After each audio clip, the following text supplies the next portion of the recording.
എന്റെ പ്രിയപ്പെട്ട കുഞ്ഞുങ്ങളെ, തിന്മയുടെ ശക്തമായ സൈന്യത്തിനെതിരെ കർത്താവിൻ്റെ മാലാഖമാർ നിങ്ങളെ സഹായിക്കും. എന്റെ വിമലമായ ഉടയാട ഭൂമി മുഴുവൻ ഞാൻ വിരിക്കും. ഉദ്ധിതനായ എന്റെ പുത്രൻ കൂടുതൽ മഹത്വീകരിക്കപ്പെടാനുള്ള സമയം ആഗതമായിരിക്കുന്നു. സ്നേഹമെന്ന സ്വർഗീയ നിയമം നിങ്ങൾ പാലിക്കുവിൻ. കൂദാശ ജീവിതവും അനുതാപവും വഴി തിരുസഭയോട് ചേർന്ന് നിൽക്കുവിൻ. മരിയൻ അപ്പരീഷൻസ്.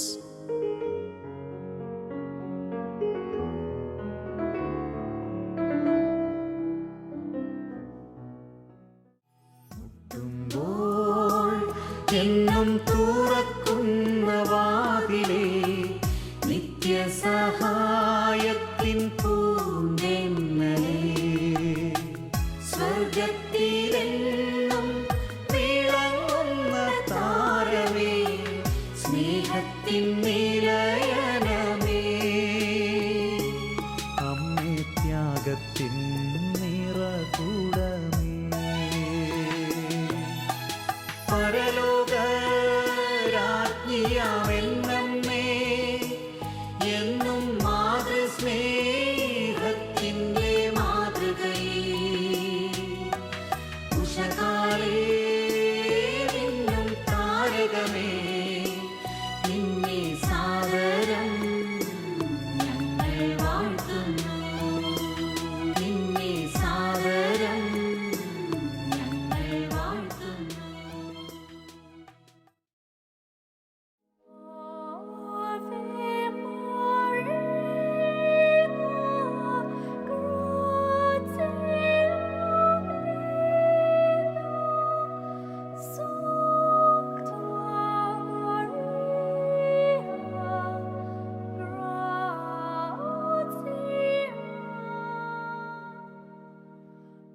ലോകം മുഴുവൻ സമാധാനം തിരഞ്ഞുള്ള നെട്ടോട്ടത്തിലാണ്. എങ്ങും തൃപ്തി വരാത്ത മനുഷ്യന്റെ മനസ്സ് ഒന്നിലും സംതൃപ്തി കണ്ടെത്തുന്നുമില്ല. സമാധാനത്തിൻ്റെ സ്വർഗീയ സാന്നിധ്യം കർത്താവായ യേശുവിത വചനത്തിലൂടെ നമ്മെ സമാധാനത്തിൻ്റെ ആ ശാന്തതയുള്ള തീരത്തേക്ക് ക്ഷണിക്കുന്നു. വിശുദ്ധ യോഹന്നാന്റെ സുവിശേഷം 14:27 യേശുനാഥൻ എൻ്റെ സമാധാനം ഞാൻ നിങ്ങൾക്കു നൽകുന്നു എന്ന് പറഞ്ഞുകൊണ്ട് അവിടുത്തെ ആത്മീയ സ്നേഹം നമുക്ക് നൽകി. ക്രിസ്തുവാണ് യഥാർത്ഥ സമാധാനം എന്ന് തിരിച്ചറിയാത്ത ജനം ഇതാ വീണ്ടും പരക്കം പായുന്നു. യേശുവിൻ്റെ സ്നേഹത്തിൽ ജീവിക്കുന്ന ജീവിതങ്ങൾ ഈ സമാധാനം അനുഭവിക്കുന്നു. മനുഷ്യമക്കളെ മുഴുവൻ തൻ്റെ പുത്രൻ വാഗ്ദാനം ചെയ്ത ആ സ്വർഗീയ സമാധാനത്തിലേക്ക് ചേർക്കുവാൻ അമ്മയിതാ തിരുസഭയിൽ വ്യാപരിക്കുന്നു. വിശുദ്ധിയും കൂദാശ ജീവിതവും ശീലിപ്പിക്കുവാൻ അമ്മയിതാ സഭയിൽ വ്യക്തമായി ഇടപെടുന്നു. ഉദ്ധിതനായ തൻ്റെ പുത്രൻ്റെ മഹത്വം പ്രഘോഷിക്കുന്ന തിരുസഭയെ അമ്മയിതാ തൻ്റെ വിമലമായ ഉടയാടയിൽ പൊതിഞ്ഞ് സംരക്ഷിക്കുന്നു. തേനും പാലും സുഗന്ധവും മാതൃ അടയാളങ്ങളായി അമ്മ വെളിപ്പെടുത്തുന്നു. ആത്മാക്കളുടെ നാശത്തെ പ്രതി സ്വർഗം അനുഭവിക്കുന്ന സങ്കടം അമ്മയിതാ തൻ്റെ ഹൃദയത്തിൽ ഏറ്റെടുത്തിരിക്കുന്നു. രക്തമൊഴുകുന്ന അമ്മയുടെ കണ്ണുകൾ ഇത് വ്യക്തമായി പ്രഘോഷിക്കുന്നു. മെഡ്ജുഗോറിയയിലെ അമ്മയുടെ ശബ്ദം ഇപ്രകാരമായിരുന്നു: എന്റെ കുഞ്ഞുങ്ങളെ, ഓരോ ബലിപീഠത്തിനരികിലും നിങ്ങളെ സ്നേഹത്തോടെ ചേർത്തണയ്ക്കുവാൻ ഞാൻ കാത്തിരിക്കുന്നു. എന്റെ വസ്ത്രം ഏറെ മിന്നിത്തിളങ്ങുന്നതായിരുന്നു. അതിപ്പോൾ കണ്ണീരുകൊണ്ട് കുതിർന്നിരിക്കുന്നു. പാപം വർദ്ധിച്ചിരിക്കുന്നു. കർത്താവിൻ്റെ കൃപയും കാരുണ്യവും അതിലേറെ വർദ്ധിച്ചിരിക്കുന്നു. മക്കളെ, ഒരുങ്ങുവാനും ഒരുക്കപ്പെടുവാനുമുള്ള കാലഘട്ടമാണിത്. സാത്താൻ വലിയ സൂത്രശാലിയാണ്.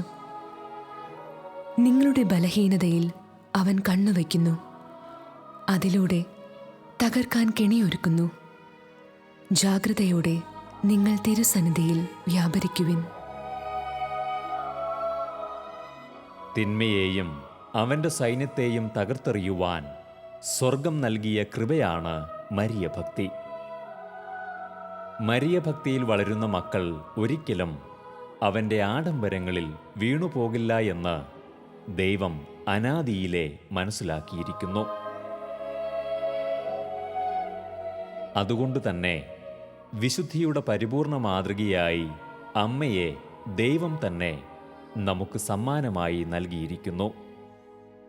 കാർഡിനൽ ന്യൂമാൻ നമ്മെ ഉദ്ബോധിപ്പിക്കുന്നു, മറിയം ഒരു സുന്ദരമായ സക്രാരിയാകുന്നു.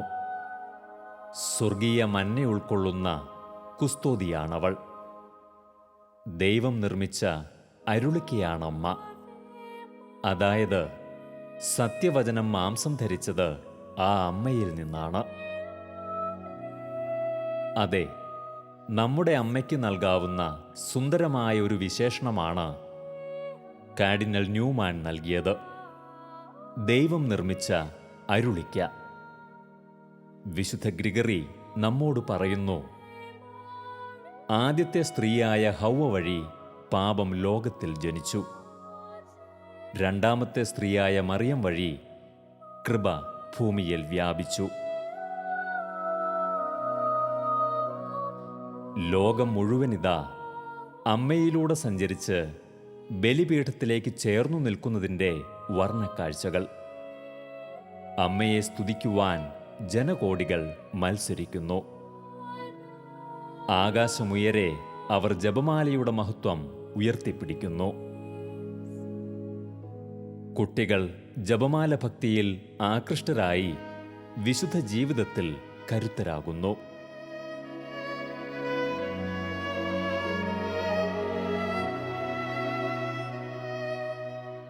മറിയത്തിൻ്റെ മഹത്വം പ്രഘോഷിക്കുന്നതിൽ ലോകം മുഴുവൻ കൂടുതൽ താൽപ്പര്യം കാണിക്കുന്നു. ജപമാല ഭക്തി വളരുന്നതിലൂടെ തിരുസഭ കൂടുതൽ വിശ്വാസ ദൃഢത നേടുന്നു.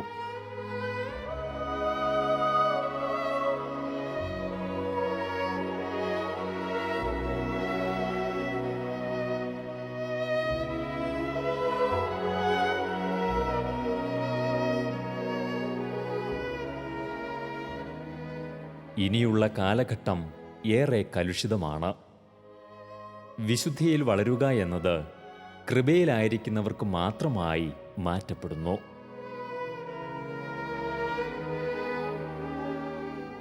ഈശോയോടുള്ള സ്നേഹത്തിലായിരിക്കുക എന്നതു മാത്രമാകുന്നു ഈ കാലഘട്ടത്തിൽ ദൈവമക്കൾ സ്വീകരിക്കേണ്ട തത്വമെന്ന് അമ്മ ഉദ്ഘോഷിക്കുന്നു. മനുഷ്യമക്കളുടെ ജീവിതവിശുദ്ധി തകർക്കുക എന്ന തന്ത്രമാണ് പിശാച് ഈ കാലഘട്ടത്തിൽ നിർവഹിക്കുന്നത്. ചെറിയ പാപങ്ങൾ ചെയ്യുന്നത് ഈ ആധുനിക കാലത്ത് കുഴപ്പമില്ല എന്ന് അവൻ പ്രചരിപ്പിക്കുന്നു. ദൈവമെന്നത് സങ്കല്പമാണെന്നും ശാസ്ത്രമാണ് എല്ലാറ്റിലും വലുതെന്നും അവൻ എവിടെയും പ്രഘോഷിക്കുന്നു. ലോകത്ത് നടക്കുന്ന ഭീകരമായ തിന്മയുടെ വാർത്തകളെ പെരുപ്പിച്ചു കാണിച്ചുകൊണ്ട് എങ്ങും തിന്മ മാത്രമെന്ന് അവൻ പ്രചരിപ്പിക്കുന്നു. നന്മയും ദൈവസ്നേഹവും നിറഞ്ഞു നിൽക്കുന്ന ഭൂമിയെ അവൻ അവൻ്റേതെന്ന് വെറുതെ അവകാശപ്പെടുന്നു. മനുഷ്യർ കൂദാശ ജീവിതം വഴി വിശുദ്ധരായി മാറ്റപ്പെടണമെന്ന ദൈവ പദ്ധതി അതിനാൽ തന്നെ അവൻ തകർക്കാൻ ശ്രമിക്കുന്നു. ദേവാലയവും വിശുദ്ധ കുർബാനയും കൂദാശ ജീവിതവും മനുഷ്യമക്കൾക്ക് അവകാശമെന്നിരിക്കെ പാപിയായതുകൊണ്ട് ദൈവം ശിക്ഷിക്കുമെന്ന് പഠിപ്പിക്കുന്നു. നന്മയും കരുണയും സ്നേഹവുമായ ദൈവത്തിൽ ആശ്രയിക്കാനും അനുതാപവും കൂദാശ സ്വീകരണവും വഴി ആ പിതാവിൻ്റെ സ്നേഹം നുകരുവാനും വിശുദ്ധിയിൽ വളരുവാനും അമ്മ നമ്മെ ക്ഷണിക്കുന്നു. തൻ്റെ പുത്രൻ്റെ സവിധേ ചേർക്കുന്ന ഇടപെടലുകൾ മാത്രമേ അമ്മ ഈ യുഗാന്ത്യ കാലഘട്ടത്തിൽ പ്രവർത്തിക്കുന്നുള്ളൂ. മാനസാന്തരപ്പെടുക എന്ന് പ്രഘോഷിക്കുന്ന സ്വർഗീയ സ്വരമായി അമ്മ ലോകമെങ്ങും മനുഷ്യമക്കളെ തേടി വരുന്നു. ഓരോ പ്രത്യക്ഷ ഇടപെടലുകളും കാലാന്തരത്തിൽ തൻ്റെ പുത്രൻ്റെ തിരുനാമത്തിൻ്റെ മഹത്വം പ്രഘോഷിക്കുന്ന വലിയ ഇടങ്ങളാക്കി അമ്മ ക്രമീകരിച്ചു.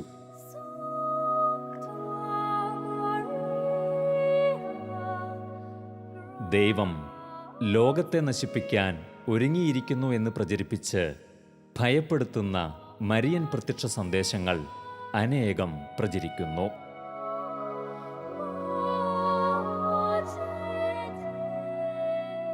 ലോകാവസാനമിതാ അടുത്തെത്തിയിരിക്കുന്നു എന്നും ഇത്തരക്കാർ തെറ്റായി പഠിപ്പിക്കുന്നു. മനുഷ്യമക്കളെ ഭീതിയിലാഴ്ത്തി അത് മുതലെടുത്ത് ജീവിക്കുവാൻ ഇവർ താൽപ്പര്യപ്പെടുന്നു.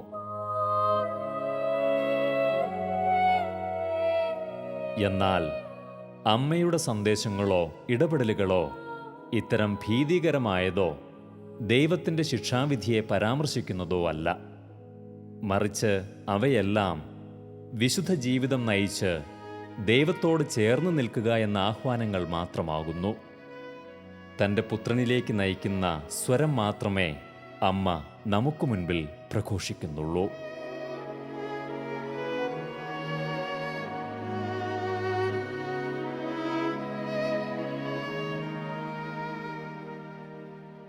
ജപ്പാനിലെ അക്കിത്തയിൽ നമ്മുടെ അമ്മ 1969 ഒരു സന്യാസിനിക്ക് മുൻപിൽ പ്രത്യക്ഷപ്പെട്ടതിനെക്കുറിച്ചാണ് ഇന്ന് നാം ചിന്തിക്കുന്നത്. 1969 ഇവിടുത്തെ ദിവ്യകാരുണ്യ സന്യാസ സഭയിലെ ഒരു മരിയ ഭക്തിയായ കന്യാസ്ത്രീ ആഗ്നസ് തുസ്കോയ്ക്ക് അമ്മ നൽകിയ സന്ദർശനമാണ് ഈ അത്ഭുതത്തെ വർണ്ണാഭമാക്കുന്നത്. ജപ്പാനിലെ തിരുസഭ വളരെ സംഘർഷം അനുഭവിക്കുന്ന കാലഘട്ടമായിരുന്നു അത്. യുദ്ധം അടിച്ചേൽപ്പിച്ച യാതനകളിൽ നിന്നും ജനങ്ങൾ കരകയറാൻ പാടുപെടുന്ന കാലഘട്ടം. ദൈവവിശ്വാസം കുറഞ്ഞുവരികയും ആളുകൾ ദേവാലയം ഉപേക്ഷിച്ച് തൊഴിൽ തേടി സഞ്ചരിക്കുകയും ചെയ്യുന്ന കാലഘട്ടം. ദിവ്യബലിയർപ്പണം അതിനാൽ തന്നെ വെറും ആചാരമായി ചുരുങ്ങി വന്നു. ഇത്തരം കാലഘട്ടത്തിലായിരുന്നു ജപ്പാനിലെ അക്കിത്ത എന്ന കൊച്ചു ഗ്രാമത്തിലെ സിസ്റ്റർ ആഗ്നസ് തുസ്കോയ്ക്ക് ജപമാല ചൊല്ലി പ്രാർത്ഥിക്കുന്ന സമയം അമ്മ ദർശനമേകിയത്. 1917 ഫാത്തിമയിൽ വെച്ച് അമ്മ പ്രത്യക്ഷപ്പെട്ട് കുട്ടികളെ പഠിപ്പിച്ച "ഓ എൻ്റെ ഈശോയെ, എൻ്റെ പാപങ്ങൾ ക്ഷമിക്കണമേ, നരകാഗ്നിയിൽ നിന്നും ഞങ്ങളെ രക്ഷിക്കണമേ, എല്ലാ ആത്മാക്കളെയും പ്രത്യേകിച്ച് അങ്ങേ സഹായം കൂടുതൽ ആവശ്യമുള്ളവരെയും സ്വർഗത്തിലേക്ക് നയിക്കണമേ" എന്ന പ്രാർത്ഥന കൂടുതൽ ചൊല്ലണമെന്ന് ആഹ്വാനം ചെയ്തു.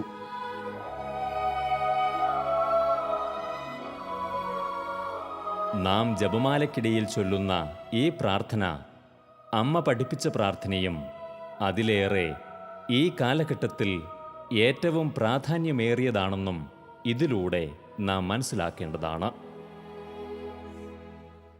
പാപികളുടെ ആത്മാക്കളുടെ വിശുദ്ധീകരണത്തിനായി സ്വർഗത്തിൻ്റെ വലിയ പദ്ധതിയാകുന്നു ഈ കൊച്ചു പ്രാർത്ഥന എന്നത് ഇവിടെ നാം ശ്രദ്ധിക്കേണ്ടതാകുന്നു.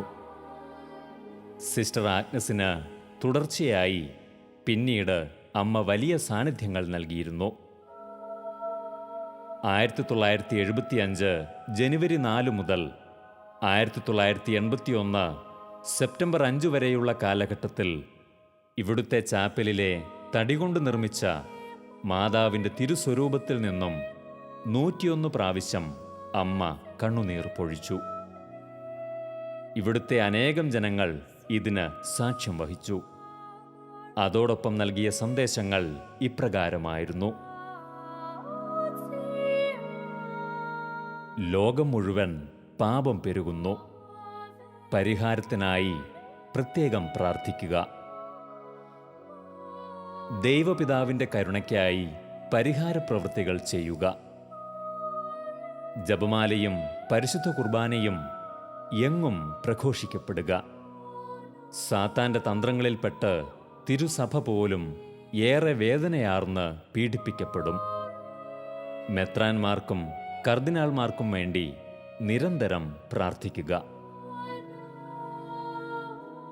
അമ്മയായ എന്നെ വണങ്ങുന്നവരെ കൂടുതൽ ലോകം പുച്ഛിച്ചു പരിഹസിക്കാൻ ഇടയാകും. ദേവാലയങ്ങൾ കൊള്ളയടിക്കപ്പെടുകയും ബലിവസ്തുക്കൾ വലിച്ചെറിയപ്പെടുകയും ചെയ്യുന്ന കാലഘട്ടം വരുന്നു. വൈദികരും സമർപ്പിതരും അവരുടെ വിളിയിൽ നിലനിൽക്കുവാൻ പ്രത്യേകം പ്രാർത്ഥിക്കുക. ഇവയായിരുന്നു അമ്മയുടെ പ്രധാനപ്പെട്ട സന്ദേശങ്ങൾ. അക്കിത്ത മെത്രാനായിരുന്ന ഐത്തോ ഈ സന്ദേശങ്ങളെ ഔദ്യോഗികമായി അംഗീകരിച്ച് ഈ അത്ഭുതത്തെ പരിശുദ്ധ സിംഹാസനത്തിന് പഠനത്തിനായി കൈമാറി. 8 വർഷത്തെ പഠനത്തിന് ശേഷം 1984 ഏപ്രിൽ 22 പരിശുദ്ധ സിംഹാസനം ഇതിനെ അംഗീകരിക്കുകയും വിശ്വാസികളുടെ പൊതുവണക്കത്തിന് ഇവിടം നൽകുകയും ചെയ്തു. ദുഃഖങ്ങളുടെ രാജ്ഞി എന്നാണ് ഇവിടുത്തെ മാതാവ് അറിയപ്പെടുന്നത്. തിരുസുതന്റെ തിരുരക്തത്താൽ രക്ഷിക്കപ്പെട്ട ആത്മാക്കൾ വീണ്ടും പാപത്തിൽ വീണുപോകുന്നതിനാലാണ് അമ്മ കരയുന്നത് എന്ന് അക്കിത്ത പണ്ഡിതർ പഠിപ്പിക്കുന്നു.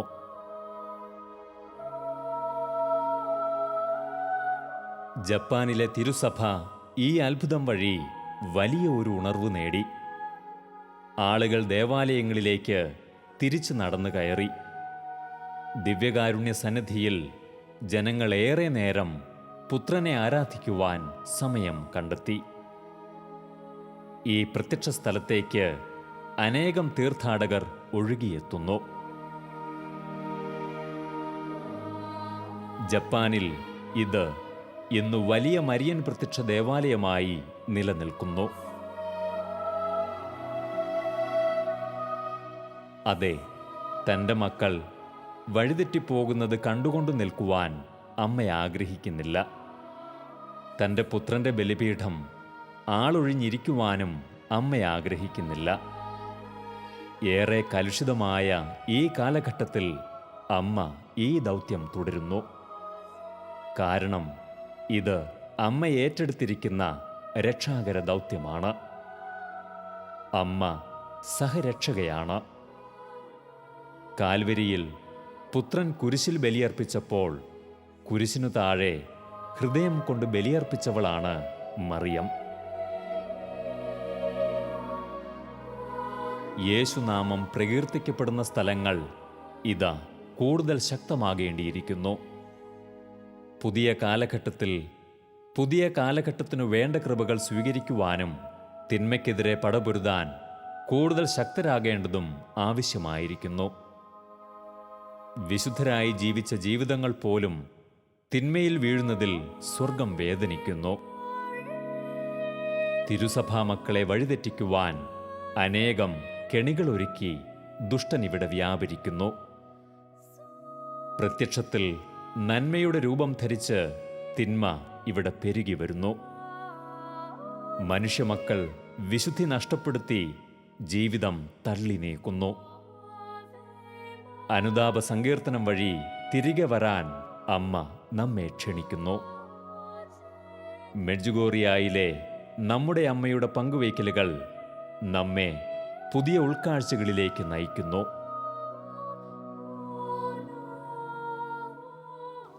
എൻ്റെ കുഞ്ഞുമക്കളെ, ദിവ്യകാരുണ്യത്തിൻ്റെ മുൻപിൽ നിങ്ങൾ കരങ്ങൾ കൂപ്പിത്തന്നെ നിൽക്കുവിൻ. ആദ്യമായി ഈശോയെ സ്വീകരിച്ച അതേ ഓർമ്മകളുമായി എപ്പോഴും ദിവ്യകാരുണ്യം സ്വീകരിക്കാൻ ഭക്തിയോടെ വരുവിൻ. അപ്പോൾ സ്നേഹമായി നിങ്ങളിൽ നിറയുന്ന ഈശോയോട് സംസാരിക്കുവാൻ നിങ്ങൾ മറന്നു പോകരുത്. ആ സംഭാഷണം എൻ്റെ പുത്രൻ ഏറെ ആഗ്രഹിക്കുന്നുവെന്ന് എനിക്കറിയാം.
ഉപവാസവും പ്രാർത്ഥനയും പ്രായശ്ചിത്ത ജീവിതവും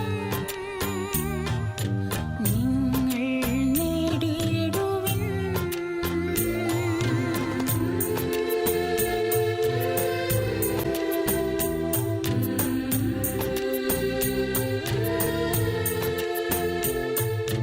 രാജ്യം രാജ്യത്തിനെതിരാകും, ഭീകരയുദ്ധങ്ങൾ ഉളവാകും, പീഡനവും ദുഃഖദുരിതങ്ങളും നാശത്തിൻ ദിനമണയുന്നു. മക്കളെ, ഉണർന്നിരുന്നിടുവിൻ. പരിശുദ്ധമാം കുർബാനയും ജപമാല പ്രാർത്ഥനയും ശക്തിയായി നേടിയിടുവിൻ.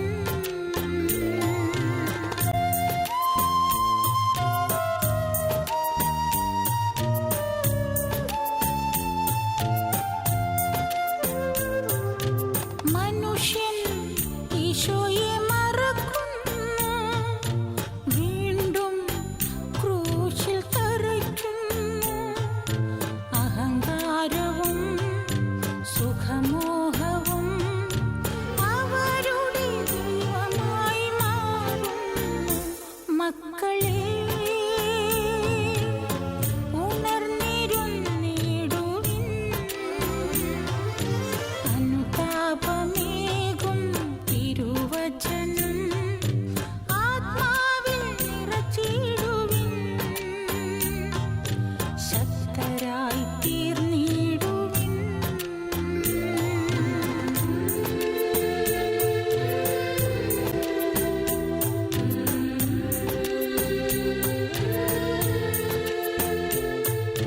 ദൈവം സ്ഥാപിച്ച കുടുംബങ്ങളെ നരകക്കെണിയിൽ വീഴ്ത്തിയിടാൻ ഇരുളിൻ ശക്തികളണയുന്നു.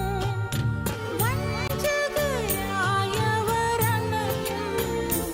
മക്കളെ, ഉണർന്നിരുന്നിടുവിൻ. ഭിന്നതയും കലഹങ്ങളും എല്ലാം ക്ഷമിച്ചിടുവിൻ. കൈകോർത്തു പ്രാർത്ഥിക്കുവിൻ.